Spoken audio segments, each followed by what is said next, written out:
तो दोस्तों, आज की इस वीडियो में हम लोग बात करेंगे MHD 7 का एक बहुत ही महत्वपूर्ण क्वेश्चन के बारे में, जो कि आप लोगों के कल वाले एग्जाम में देखने को मिल सकता है। ठीक है, और ये क्वेश्चन हम लोग उसी पीडीएफ से या फिर आंसर जो है उसी पीडीएफ से देखेंगे जिसको आप लोगों ने खरीद रखा है। ठीक है, तो बहुत सारे लोगों ने उसे ले लिया है। अगर किसी और को चाहिए तो आप लोग भी कमेंट कर सकते हैं। ठीक है, और डिस्क्रिप्शन में आप लोगों का मतलब व्हाट्सअप नंबर मिलेगा, जिससे कांटेक्ट करके आप लोग इस पीडीएफ को ले सकते हैं। देखिए, बहुत सारे बच्चे पूछते हैं कि सर इस पीडीएफ में मतलब जो आंसर है वो कैसे है, तो आप लोग अपनी आंखों के सामने देख सकते हैं कि आंसर की क्या क्वालिटी रखी गई है। देखिए, क्वेश्चन ये है कि हिंदी में अनुवाद से जुड़ी समस्याओं और उसके समाधान का उल्लेख कीजिए। सबसे पहले हम लोग क्या करेंगे, भूमिका को देखेंगे। ठीक है ना, भूमिका में हम लोग क्या देखेंगे, ये देखिए आप लोग, भूमिका में साफ तौर पर लिखा हुआ है कि अनुवाद जो है मतलब अनुवाद से जुड़ी जो समस्याएं होती है उसके समाधान के बारे में बताना है। तो अनुवाद जो है सामान्यतः एक भाषा से दूसरी भाषा में बात करने की प्रक्रिया मानी जाती है, पर यह इससे कहीं अधिक जटिल है। अनुवाद को हम लोग साधारण तरीके से मानते हैं कि एक भाषा से दूसरे भाषा में बात करने का तरीका है, लेकिन इससे इसकी जो प्रक्रिया है वो बहुत ही जटिल है। अनुवाद शब्द का अर्थ है पुनः कथन या ज्ञात अर्थ को प्रतिपादित करना। आधुनिक संदर्भ में आज के हिसाब से हम लोग बोलेंगे अनुवाद को अंग्रेजी ट्रांसलेशन का पर्याय माना जाता है। अनुवाद मतलब ट्रांसलेशन हम लोग बोलते हैं। ठीक है ना, तो जिसका अर्थ होता है स्थानांतरण। मतलब आज इसे मुख्यतः एक द्विभाषिक व्यापार माना जाता है, जिसमें स्रोत भाषा जो लिखा हुआ है स्रोत भाषा और लक्ष्य भाषा में पाठ का रूपांतरण होता है। मतलब एक स्रोत भाषा होता है जहां से भाषाएं जन्म लेती हैं, और एक होता है लक्ष्य भाषा जहां तक आपको पहुंचना है। तो ये दोनों रूपांतरण होते हैं, उसका ट्रांसलेशन होता है। तो यह प्रक्रिया जितनी सीधी दिखती है उतनी है नहीं। अनुवाद को कई बार असंभव भी कहा जा सकता है, क्योंकि स्रोत भाषा और लक्ष्य भाषा के बीच भाषाई और सांस्कृतिक स्तरों पर गहरी असमानताएं होती है, जो अभिव्यक्ति में समतुल्यता बनाए रखने में चुनौतियां पैदा करती हैं। ठीक है, तो अनुवाद से जुड़ी कुछ समस्याएं हम लोग देखेंगे, जिसमें अनुवाद से संबंधित जो समस्याएं हैं मुख्यतः दो स्तर पर उत्पन्न होती हैं। पहला है भाषिक और दूसरा है सामाजिक सांस्कृतिक। ठीक है, तो भाषिक तौर पे हम लोग देखेंगे कुछ पॉइंट वाइज, जैसे कि भाषिक स्तर की जो समस्याएं हैं उसमें से पहला नंबर है वर्तनी वाला। वर्तनी, जिसमें कुछ विशेष स्थितियों में स्रोत भाषा के शब्दों को लक्ष्य भाषा में ज्यों कहते हैं लिप्यांतरित करना पड़ता है। जैसे जिससे होता क्या है कि वर्तनी संबंधी समस्याएं आती हैं। उदाहरण के लिए देखिए, व्यक्तिवाचक जो संज्ञाएं हैं जैसे गंगा, दिल्ली, शेक्सपियर। ठीक है, तो तकनीकी या दार्शनिक शब्द जैसे जीन, लिएंडरथाल, या स्रोत भाषा की विशिष्ट सामाजिक सांस्कृतिक जो शब्दावली जैसे गौना, कोहबर के लिए सीधे पर्याय नहीं मिलते। मतलब ये दोनों जो शब्द हैं गौना कराना, गौना और कोहबर, ये दोनों के दोनों शादी ब्याह से संबंधित जो शब्द हैं, इसका कोई पर्याय शब्द नहीं मिलता। ठीक है, तो यहाँ पे वर्तनी संबंधित रखा गया। इसकी क्या निदान है, इसका क्या समस्याओं का क्या सोल्यूशन है, तो ऐसे शब्दों का यथासंभव मानक लिप्यंतरण करना चाहिए। यदि आवश्यक हो तो अनुवादित पाठ में अतिरिक्त टिप्पणी या फुट नोट देकर शब्द का अर्थ और संदर्भ स्पष्ट किया जा सकता है। ठीक है, दूसरा देखिए क्या है, शब्दावली है। जो शब्द होते हैं, तो सामान्य जीवन से जुड़ी शब्दावली का अनुवाद अपेक्षाकृत आसान होता है, लेकिन विशेष क्षेत्रों में शब्दावली संबंधित समस्याएं भी आती हैं।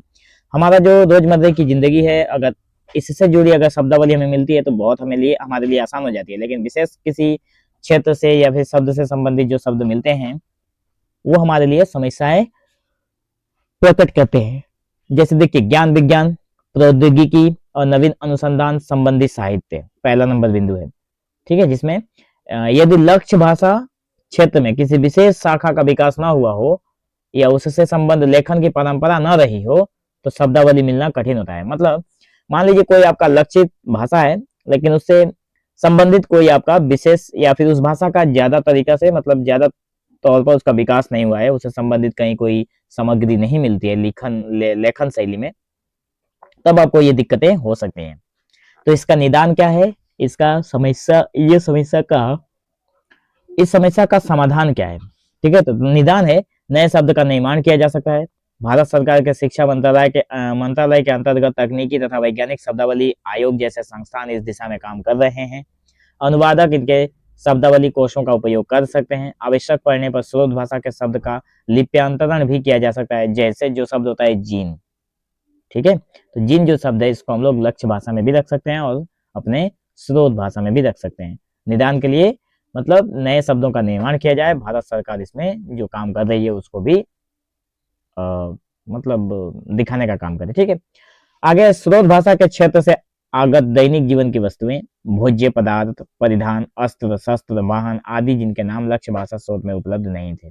अब देखिए जो स्रोत भाषा है, जो जहां से हमारी भाषाएं शुरू होती है, स्रोत भाषा का मतलब वही होता है जहाँ पे भाषाएं शुरू होती है, जहाँ से शुरुआत होती है किसी चीज की। तो जैसे भोज्य पदार्थ जो है खाने योग्य जो पदार्थ है, परिधान जो अस्त्र शस्त्र है, परिधान मतलब पहनने वाले जो हमारे वस्त्र होते हैं, अस्त्र शस्त्र, वाहन आदि जिनके नाम लक्ष्य भाषा के क्षेत्र में उपलब्ध नहीं होते, ये केवल स्रोत भाषाएं में दिखती हैं। तो ऐसे में इसका निदान कैसे करेंगे? तो ऐसे शब्दों को तो लगभग मूल उच्चारण सहित लक्ष्य भाषा में ही लिया जाता है, जैसे हलवा, इडली, गाउन, क्रिकेट, सिनेमा, या उनकी ध्वनियों को लक्ष्य भाषा के प्रकृति के अनुसार ढाल दिया जाता है, जैसे टमाटर, अस्पताल, ठीक है। अब देखिए स्रोत भाषा के विशेष क्षेत्र विशेष से जुड़ी स्थितियों के सूचक शब्द हैं। ये वाला सब पॉइंट है, इसके अंदर आप लोग देख सकते हैं कि सामाजिक रीति नीति, दैनिक कृत्य, आचार व्यवहार से जुड़ी बातें जो लक्ष्य भाषा में क्षेत्र में नहीं मिलती। जैसे हिंदी में आप जैसे सम्मान सूचक संबोधन के लिए अंग्रेजी में कोई शब्द नहीं, या गौना कोहबर जैसी रस्मों के लिए।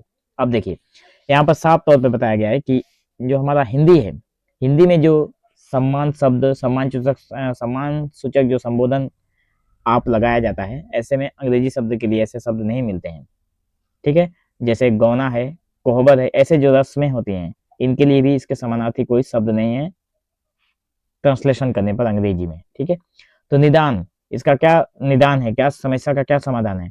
तो स्रोत भाषा के शब्दों को लिप्यांतरित करके लक्ष्य भाषा में अपनाना और विशेष टिप्पणी द्वारा उस शब्द के अर्थ और संदर्भ को समझना, ताकि पाठक को पूरा अर्थ समझ आए।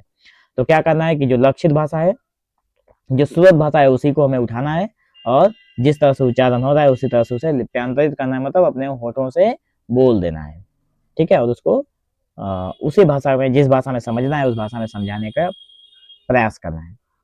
अनेकार्थ शब्द या प्रसंगानुसार विशिष्ट अर्थ देने वाले शब्द। तो देखिए द्वैतक मतलब द्वे अर्थ या अनेकार्थ शब्दों के अनुवाद में सावधानी आवश्यक है। उदाहरण, सिद्ध साहित्य का अनुवाद एकम्प्लिश्ड लिटरेचर करना गलत है, ताकि यहाँ सिद्ध एक संप्रदाय का सूचक है, विशेषण नहीं, ठीक है।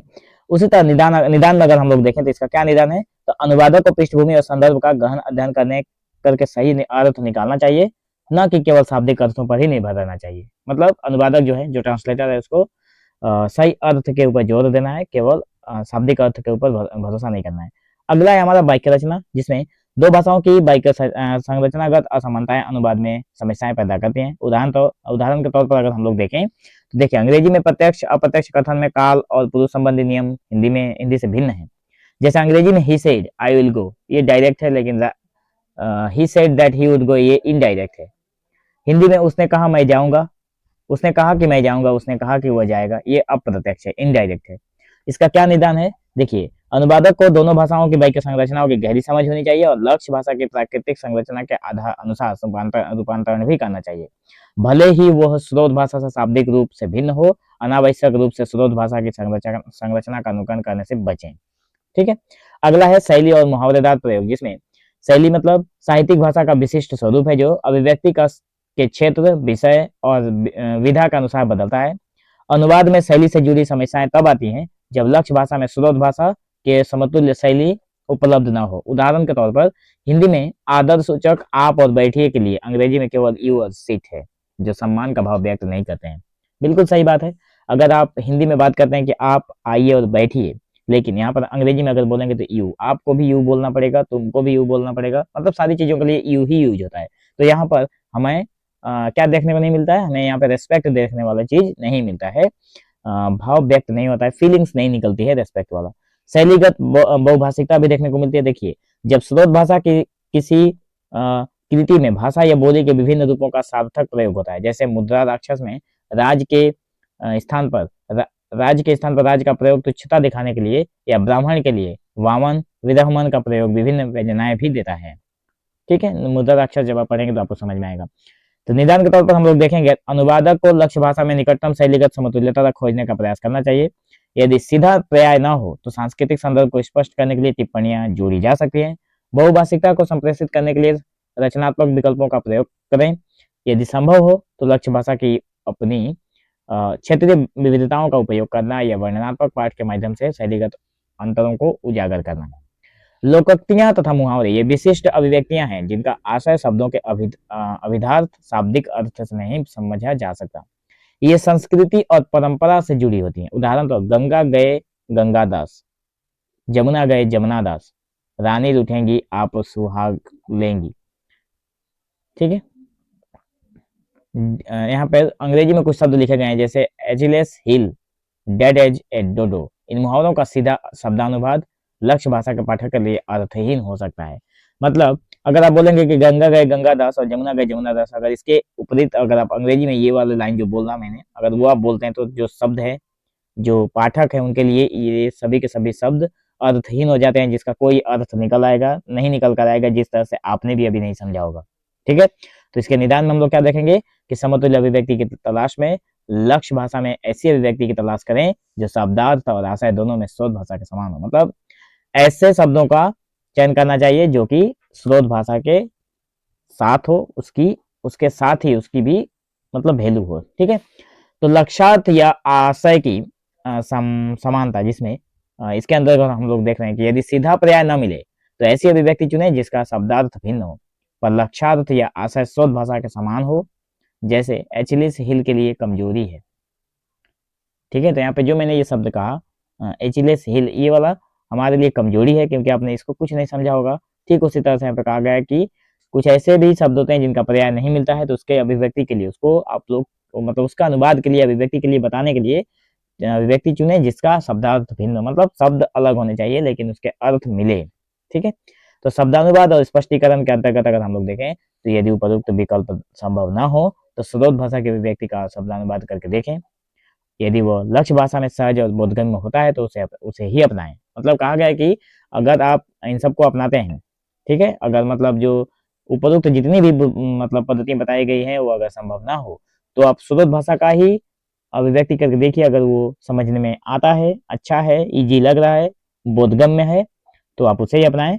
यदि नहीं तो सामान्य भाषा में उसका आशय स्पष्ट करें या टिप्पणी भी दे सकते हैं। तो मुहावरे और लोकोक्तियां अभिव्यक्ति को स्पष्ट और सशक्त बनाने का माध्यम है और अनुवाद में उनकी आत्मा को बनाए रखने का एक रखना महत्वपूर्ण है। तो सामाजिक सांस्कृतिक स्तर की जो समस्याएं है उसे भी हम लोग देख लेते हैं। तो देखिए, अनुवाद केवल भाषाओं के बीच रूपांतरण नहीं है बल्कि संस्कृतियों के बीच सेतु निर्माण भी है। मतलब हमारी जो संस्कृतियां हैं, एक से दूसरे के बीच जो संस्कृति आती है वो भी हमारे बीच में एक सेतु का काम करती है। तो स्रोत कौन से काम करती है? जो हमारी भाषाएं हैं। तो स्रोत और लक्ष्य भाषा से जुड़ी समाजों में सामाजिक सांस्कृतिक भिन्नताएं अनुवाद से बड़ी बाधाएं उत्पन्न करती हैं। उदाहरण के तौर पर अगर हम लोग देखें तो भारतीय रीति नीति, आचार, जन्म मरण, विवाह, पूजा आदि संस्कार जो है, पहनावे हैं, धार्मिक विश्वास है, अंधविश्वास है, नाते रिश्ते, शिष्टाचार आदि से जुड़ी अनेक बातें पश्चिमी भाषाओं के लिए अपरिचित और अकल्पनीय हो सकती है। मतलब हमारे जो समाज की जो रीति रिवाज है, शादी ब्याह, जन्म मरण, ये सभी के सभी जितने भी चीजें हैं, हो सकता है कि पश्चिमी भाषाओं के व्यक्तियों के लिए ये सभी के सभी मतलब अकल्पनीय हो, अपरिचित हो, मतलब वो लोग ये सब कुछ जानते ही ना हो। तो नमस्ते या अतिथि देवो भव जैसे अवधारणाओं का पश्चिमी भाषा में सटीक सांस्कृतिक समतुल्य खोजना बड़ा मुश्किल है। हमारे यहाँ पे कहा गया है कि अतिथि देवो भव, मतलब जो अतिथि घर पे आते हैं वो भगवान के समान है। लेकिन यहाँ पर इस अवधारणाओं, अगर इस कॉन्सेप्ट को, अवधारणा को अगर हम लोग लेकर चलें तो पश्चिमी भाषाओं में, अगर पश्चिमी देशों में जाएंगे तो हमें हो सकता है इसके समतुल्य कोई भी चीज देखने को ना मिले। तो इसका निदान क्या है? तो सांस्कृतिक अनुकूलन, जैसे अनुवादक को ऐसे सांस्कृतिक संदर्भों को लक्ष्य भाषा के पाठक के लिए प्रासंगिक बनाने के लिए अनुकूलन करना पड़ सकता है।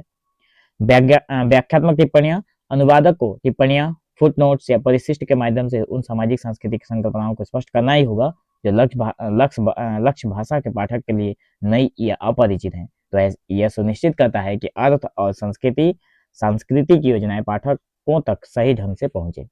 तो निष्कर्ष के तौर पर हम लोग फाइनली पहुंच चुके हैं जिसमें हिंदी में अनुवाद एक चुनौतीपूर्ण कार्य है जो मात्र शाब्दिक रूपांतरण से कहीं अधिक है। इसमें भाषाई बारीकियां, ध्वनि, शब्द, व्यंग, वाक्य संरचना और गहरे सांस्कृतिक संदर्भों की जटिलताएं शामिल हैं। अनुवादक को न केवल दोनों भाषाओं पर गहरी पकड़ होनी चाहिए बल्कि दोनों संस्कृतियों की भी विस्तृत जानकारी भी होनी चाहिए, समझ भी होनी चाहिए। समस्याएं हजार होंगी, लेकिन समस्याओं के बावजूद उपलब्ध, निदान और विकसित हो रही प्रविधियां जैसे शब्दावली आयोग का कार्य और लिप्यंतरण के साथ टिप्पणियों का प्रयोग भी तो अनुवादक को एक संभव और समृद्ध प्रक्रिया बनाती है। अंततः सफल अनुवाद वो है जो केवल शब्दों को नहीं बल्कि मूल पाठ के अर्थ, भाव और सांस्कृतिक आत्मा को एक भाषा से दूसरी भाषा में कुशलता से स्थानांतरित करता है, जिससे पाठक को बिना किसी बाधा के मूल अनुभव प्राप्त हो सके। ठीक है, तो मैं आशा करता हूँ कि आप लोगों को कुछ न कुछ इस आंसर से समझ में आया होगा। अगर वीडियो थोड़ा भी अच्छा लगा हो तो एक लाइक जरूर करें और चैनल के साथ जरूर बने रहें ताकि आप लोगों के आने वाले सभी एग्जाम का जो नोटिफिकेशन है या फिर जो वीडियो का नोटिफिकेशन है वो आप लोगों को तक जरूर पहुंचे। और एक बात, अगर आप लोग प्ले लिस्ट को फॉलो करते हैं जो कि डिस्क्रिप्शन में दे दिया गया है, तो बहुत सारा वीडियो अपलोड है, वहां पर जाकर भी आप अपने एग्जाम की तैयारी बहुत ही अच्छे ढंग से कर सकते हैं। तो मिलेंगे हम लोग एक नए वीडियो में, तब तक के लिए धन्यवाद।